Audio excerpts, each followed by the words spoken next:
বাংলার পরিযায়ী শ্রমিকদের জন্য মাননীয় মুখ্যমন্ত্রী মমতা বন্দ্যোপাধ্যায় একটি প্রকল্প চালু করেছেন, যার নাম হচ্ছে শ্রমশ্রী প্রকল্প।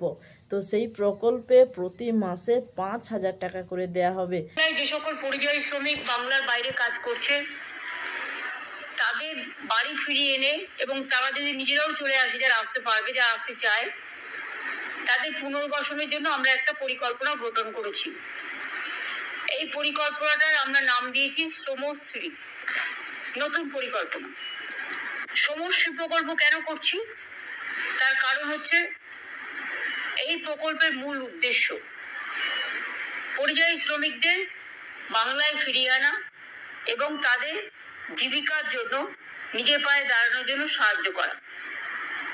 যারা ফিরে আসবেন এককালীন ভ্রমণ সহায়তা সহ আমরা 5,000 টাকা দেব। পুনর্বাসন ভাতা মানে আমরা ফিরে আসার পর 12 মাস মানে 1 বছর নতুন কাজের ব্যবস্থা না হওয়া অবধি প্রতি মাসে তাদের 5,000 টাকা করে দেওয়া হবে।